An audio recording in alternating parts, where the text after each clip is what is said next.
So when it comes to safety on the internet, especially in the cyberspace, when you talk about the current threats and risks women face in particular online, there are a number of threats. For example, trolling or stalking, video barbarism, there is defamation, there are fake profiles being created, and various kinds of harassment which is meted out on women specifically, or even senior citizens or children for that matter of fact. Now, it is actually a responsibility for every netizen to ensure that whatever he sees or she sees on the internet is to be checked for trustworthiness. Citizens also play a humongous role when it comes to safeguarding a digital freedom. The onus lies on the citizens themselves. Or can something as simple as maintaining a cyber hygiene work to make a national impact? Well, I think it is to be a concerted effort. It has to be a collaborative effort because all stakeholders have a role to play. I do agree with the sentiment that netizens have to be aware, they need to report, as I said, one must.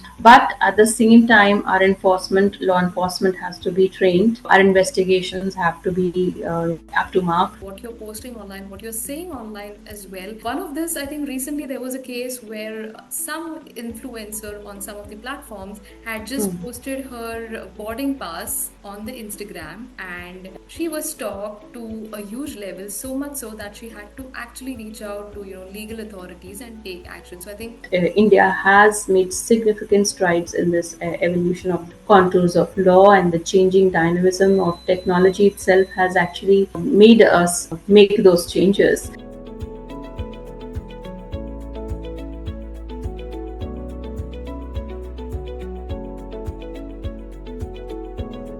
Namaskar and happy Independence Day. You're watching the mainstream. I'm Simran Shivalkar, your host, and today we are exploring what it means to be truly free in a tech driven era with laws, policies, and awareness how freedom can be protected while keeping our citizens and our nation secure. Joining us today for this important conversation is a dynamic leader in the cyberspace, Dr. Karnika Seth. She's one of India's foremost voice in cyber law and digital policy. While she needs no introduction, I will still take this opportunity to share a few things about her. To begin with, Dr. Karnika Seth is the founding partner of Seth Associates and advises the Ministry of Electronics and IT along with the Ministry of Defense and Cyber Laws and emerging public policy issues. She has been contributing her expertise in the AI space, supporting actively the Digital India Mission, the Viksit Bharat Mission, and the Cyber Jagrukta Divas, along with the digital empowerment missions for the Government of India. A practicing advocate in the Supreme Court since 25 years, Dr. Seth has advised the different ministries of Government of India along with global institutions on critical issues of cybercrime, digital rights, data protection, and related legal and policy reforms. She recently served as a judge of a three-member international social media tribunal at Berlin that examined various human rights violations on social media and made significant recommendations to secure universal human rights of the netizens. She's also the author of leading works in the field, including Computers, Internet and Technology Laws, Women Rights in the Cyberspace, along with the protection of children's on the Internet. Her contributions have been recognized by numerous awards, especially the Law Day Award from the Chief Justice of India and the Digital Empowerment Award from the Broadband India Forum and the Ministry of IT. Well, it is a true privilege to have her on this dialogue and to share the screen with her. I'm truly excited to lead this conversation and hear some incredible insights and stories from her. So, without any further ado, let's begin. Said Namaskar and very happy Independence Day to all the proud Indians. It's a matter of great pride for our country to celebrate the Independence Day today. And in today's AI times, we are seeing complete overhaul and change in the way in which we live our lives, or in the way in which we do business, or in the way in which the nation is striving towards progression and growth. How we are making a big difference in this world today with our technology, and the way in which technology is an enabler for empowerment of everyone. be it youth or any sector or industry. So it's a matter of great pride for the country to celebrate this day, and I'm happy to talk on this mainstream, share my views on how India is positioned today to be a world leader. Absolutely, and thank you once again for that wonderful introduction and giving us a glimpse of what this conversation is truly going to be about.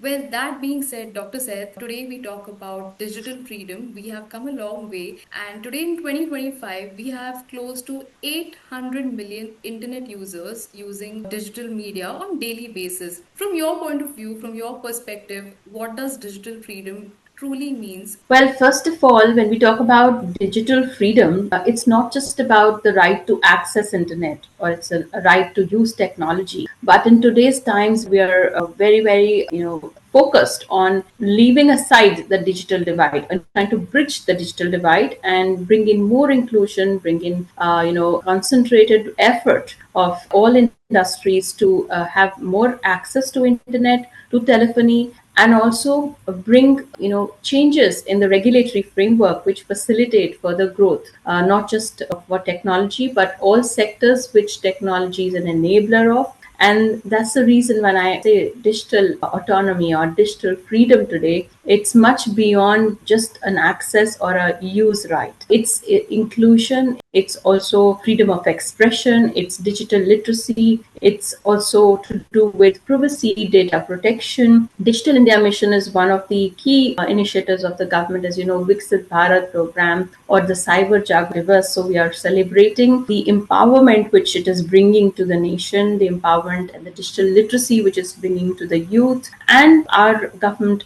is very focused on how technology can drive change, not only in India but across the world, how we can make a difference to the world. So when we celebrate the digital, when we say we celebrate the digital freedom today on this Independence Day, I think of innovation, I think of growth, I think of startups, and I think of policy and infrastructure which supports all this mission of the government. And we are very, clear in terms of the roadmap where we are heading, and that's the way we are planning to celebrate today's special day. That the policy, the regulations, the infrastructure, the projects, and the vision of the government on how we as India would contribute to the growth of the nation as well as the world, and help bring in more and more freedom in the cyberspace and create safer spaces for netizens. That is the whole focus of today's day that I'm trying to talk about. Yeah. Absolutely. And I think that's a very powerful perspective, especially when we talk about responsibility in the digital age. But again, do you think we as a country today are striking the balance as of yet, or is it still a work in progress when we talk about change and technology on the one hand and responsible use on the other hand? Well, in today's AI times, technology can be both, either a bane or a boon. It's up to us how we make use of it. So, when we talk about AI, for example, or technology, it is supposed to facilitate growth. Now, how responsibly are we using it? How ethically are we using it? Are we respecting human rights principles? Are we respecting and complying with the law of the land? These are certain questions. While it's important to not stifle growth, it's important to encourage innovation and creativity, entrepreneurship, or startups. At the same time, it is important to know the consequences or the implications or impact of any kind of technology or software which is created, and one has to ensure that it doesn't become a problem, it doesn't create a high risk to its people, to country, and its integrity, its sovereignty. It doesn't become a hindrance in the growth. So, in order to do that, there has to be a fair amount of balance between the two. So, what is our take, for example, in India at this point is we want, for example, in AI revolution, India AI mission is all geared up. We are creating smart cities. We are using it in healthcare. We are also using it aggressively in agriculture and across various sectors. While this is happening, we also understand that there has to be minimum regulation wherever necessary and in proportion to what is the risk involved. So, whereas high risk systems will be regulated, we know there will be a sooner Digital India Act which will be created and enacted. So, that will address the high-risk systems, which are AI systems, and while not stifling growth or innovation by regulating a low-risk profile AI. So that enables the industry to create more and in a liberalized manner and without the fear of stifling or hindering creativity, which is the right approach.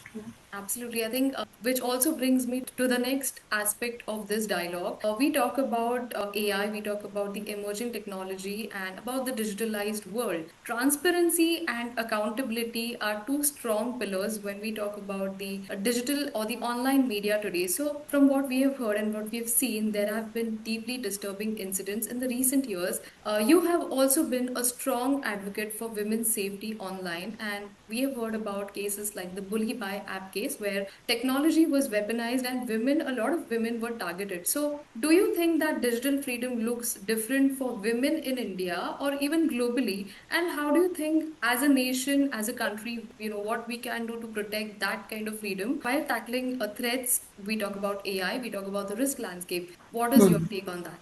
So when it comes to safety on the internet, especially in the cyberspace, when you talk about the current threats and risks women face in particular online, there are a number of threats. For example, trolling or stalking, video barbarism. There is defamation. There are fake profiles being created, and various kinds of harassment which is meted out on women specifically, or even senior citizens or children for that matter of fact. Now, it is actually a responsibility for every netizen to ensure that whatever he sees or she sees on the internet is to be checked for trustworthiness. So, if there is something alarming, something which is maybe a trolling attack or a defamation attack, one needs to report immediately. So, I always encourage women to report any kind of cybercrime. There have to be very clear regulations to manage these kind of risks, and we have over the years been very proactive in overhauling our criminal laws, and we've had recently 3 criminal bills enacted. So not only that, we've had amendments in the IT Act, the Information Technology Act, from time to time. We also have a Data Protection Act in India now, which is soon going to be brought into force. So the regulatory environment, as far as that is concerned, we've had many changes,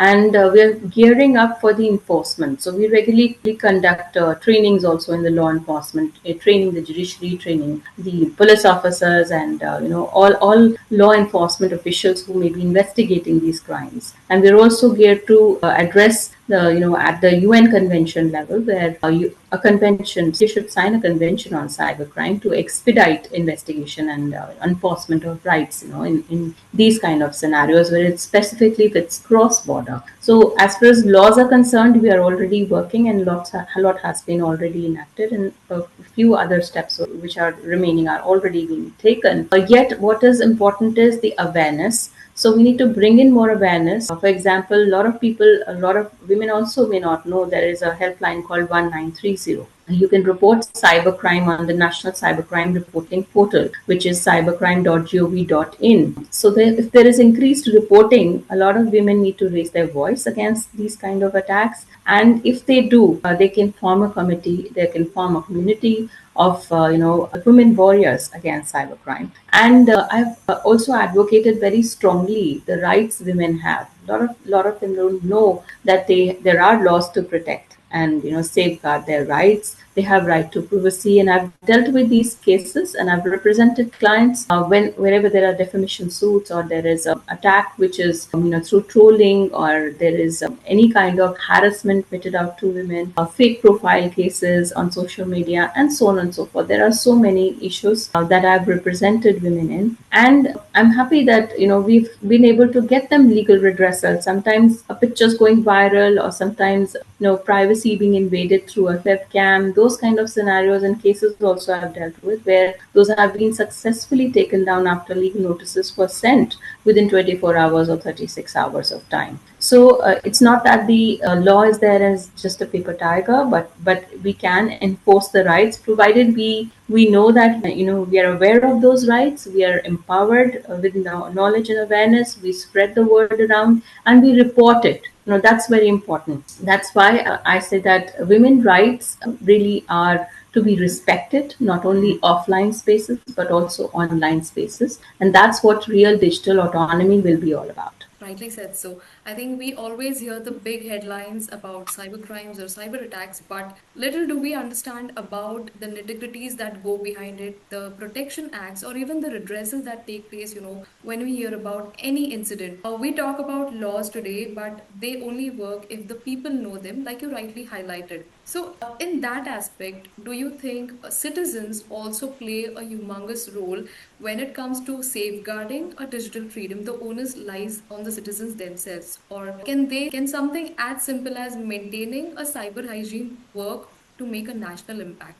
Well, I think it is to be a concerted effort. It has to be a collaborative effort because all stakeholders have a role to play. I do agree with the sentiment that netizens have to be aware, they need to report, as I said, one must. But at the same time, our law enforcement has to be trained. Our investigations have to be up to mark. We also have to have special courts to deal with them. And already are working on those lines. For example, we have POCSO courts in the country which deal with all children-related cybercrime, and there are expeditious remedies available. There is also a need for accountability of social media platforms, and one needs to step up the implementation aspect. So, if there's a timeline of 24 hours after reporting a particular attack, there has to be immediate action on their part. So in case they falter in the same, then obviously then the matter goes and escalates to the court. So in such a scenario, we've also got a GAC committee now in between. So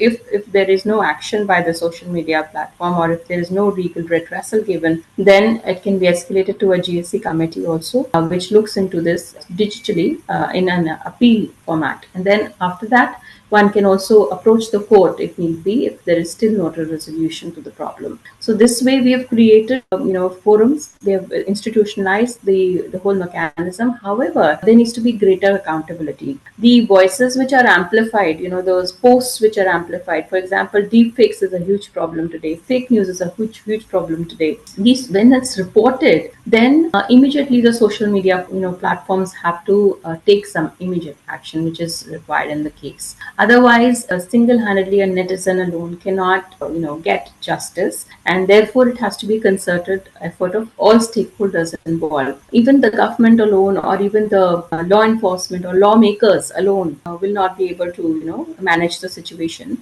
unless there is close cooperation of all these stakeholders. So the small daily choices of millions of users can add up to, stronger, safer internet for everyone. Perhaps not on a Absolutely. large scale, but if that is a general practice and there's a larger awareness at one end as well. Absolutely, I agree with that. And there has to be a responsible use of internet. It's not only about protection or safeguarding your privacy, your personal information, but against third-party attacks or outsiders who may attack you, or cyber perpetrators of crime. It's also about using technology responsibly. It's also about thinking before one's posting any content, and especially if it's personal, too personal, then should that content be created in the first place should be the question in your mind. If one just posts something without really thinking and then it goes viral, now that becomes problematic. And taking down that content, whether it's through dynamic injunction orders from the court or otherwise,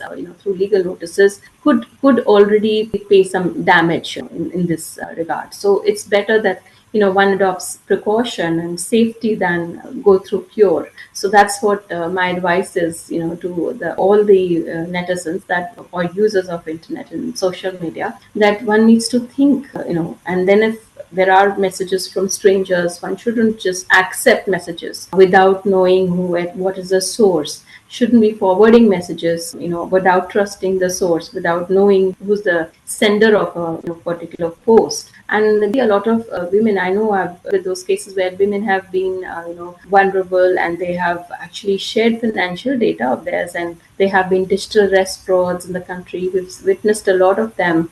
So there are many areas where we can, not only safeguard, take steps for best practices on cyber safety, but also ensure that we act responsibly online as netizens.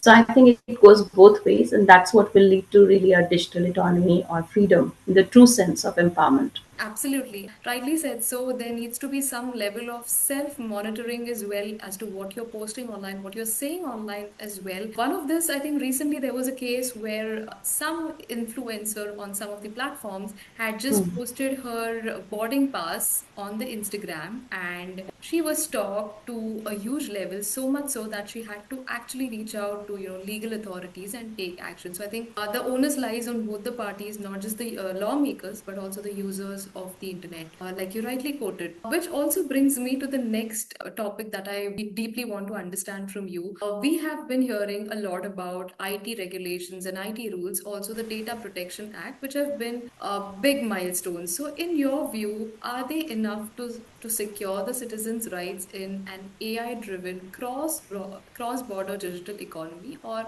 are there still any gaps that you have been observing that need to be addressed? The data protection law of India, the personal data protection law, has been a game changer so far in the sense that we have come a long way since the first bill was put in place, and now that the act is finally enacted, it has to be yet brought into force. But as a framework, I think it is quite a progressive legislation because we are not only making the collectors of information like private collectors of information accountable, but also government bodies, even they are accountable for properly protecting the data which they are collecting from the citizens, and that brings in more transparency, more fairness, more accountability. And it is a legislation which will, I think, give a big boost to the industry also in some ways, that where their consumer confidence is increased. So once the trust is increased, there will be more sharing of data,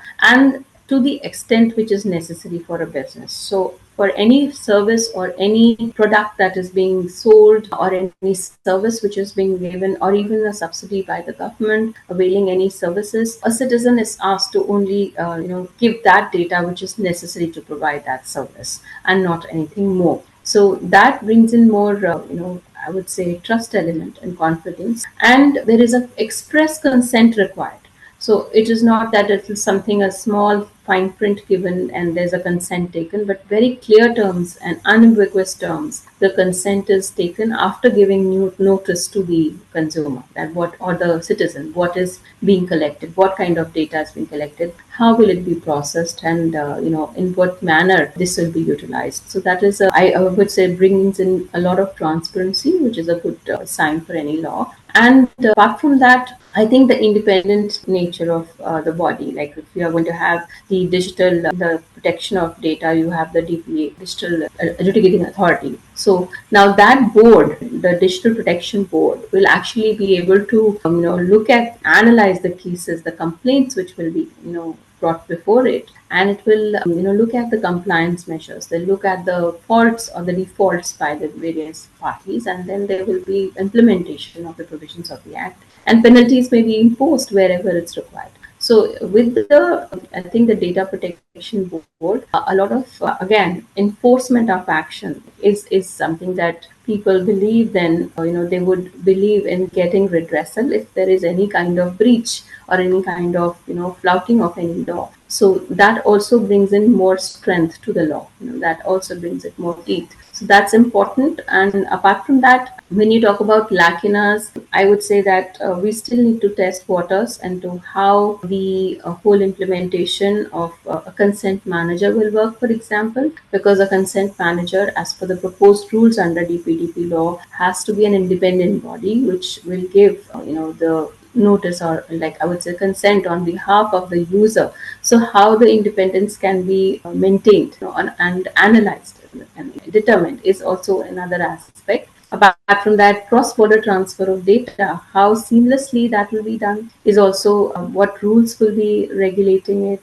Would there be standards specified as recommended standards, to audit any kind of data compliance measures? How the significant data fiduciaries will be able to, be assessed for compliance, and the role of the DPO, how efficiently will that be laid out? Should there be any gaps in it? Can those be identified quickly and filled in? A lot of those questions are still lingering in the air, but I think there have been public consultations, and we've been part of many of these public consultations and discussions where data protection law is being looked at very minutely before even the rules are passed. So while the areas have been identified, certain areas, like I said, the independence of consent manager, or how the audits will happen, or how the various standards may be required to give as a benchmark of what will be the reasonable security safeguards that are required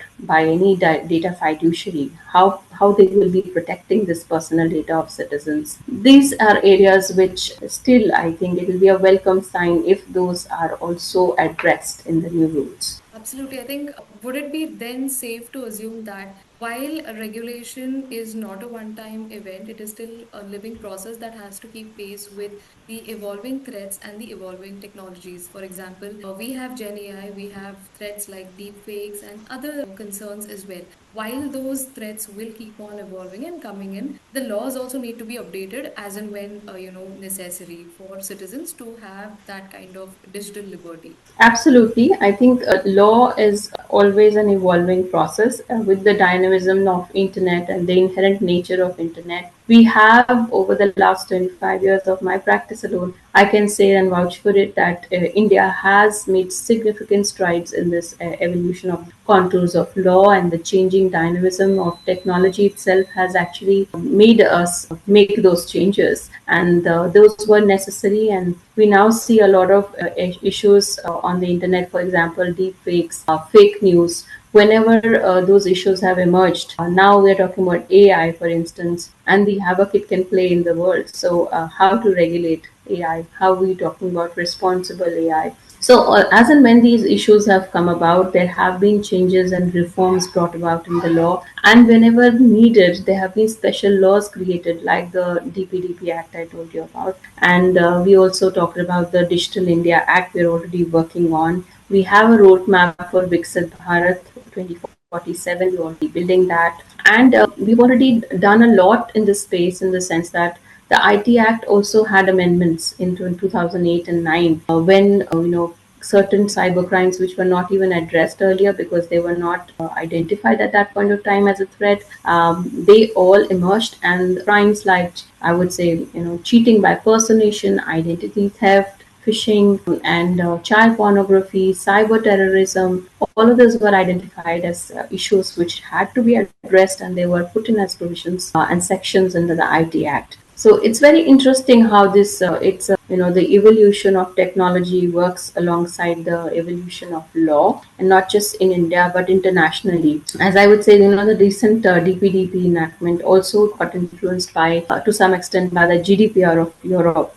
We have a EU's AI law now, but we yet have to have a complete, like a separate law for AI in India. But the changes which happen around the world, around the technology and the landscape of laws in different countries and continents also have some bearing and influence on how India evolves in terms of law. So while technologies had, a complete change the landscape of various industries, everything is automated today. Everything is tech driven, as we call it, from startups to any industry you name, healthcare, you name agriculture, infrastructure, and especially after the 2020 would see the huge boom in not only in our software sector, but India was known for software as for back office operations. But now India has increasingly changed its positioning, and it's become a world leader, and world looks up to us for technology. World looks up to us for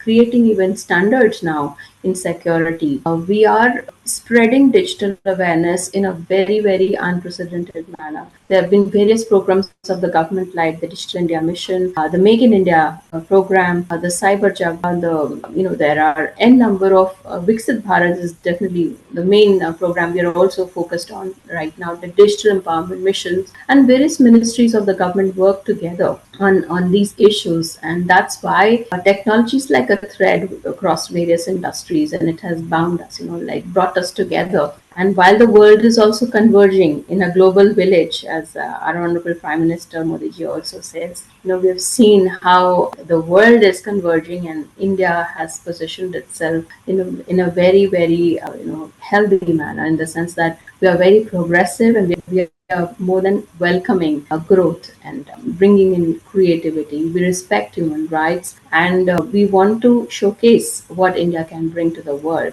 So we're already working on software. We're already working across creating standards and hardware in India. And every country we would want to look up to India as as a role model, where we have done a lot in tech. So this is our contribution to the world, one of our contributions rather, and one of the prime ones, I would say. Fantastic, and thank you so much for giving us a prime whole and soul view about how India as a nation is kind of emerging or already on its way to become a truly, global superpower when it comes to the world of tech. Lastly, before we wrap up, Seth, I would definitely want to understand from you, if you were to leave one message for young Indians and for the next generation this Independence Day about safeguarding freedom both online as well as offline, what would it be? Well, I would say that when it comes to cyber safety, it's important to be aware and alert, and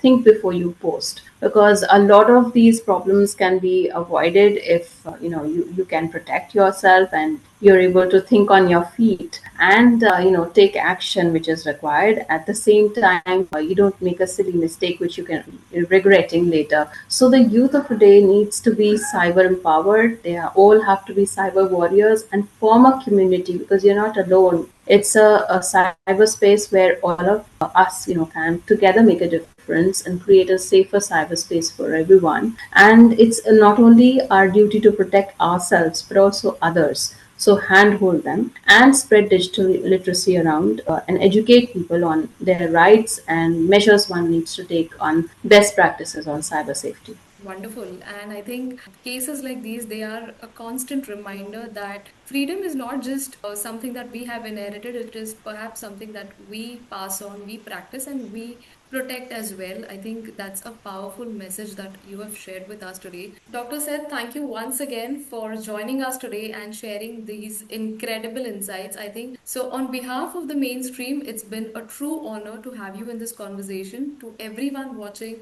happy Independence Day, and I'm sure this session has been incredibly insightful, and our viewers and listeners, they have a lot to take away from today's episode. So thank you once again. Happy Independence Day and Jai Hind. Thank you so much, and Jai Hind, and happy Independence Day to everyone. We're all proud Indians, and we want to do our nation proud.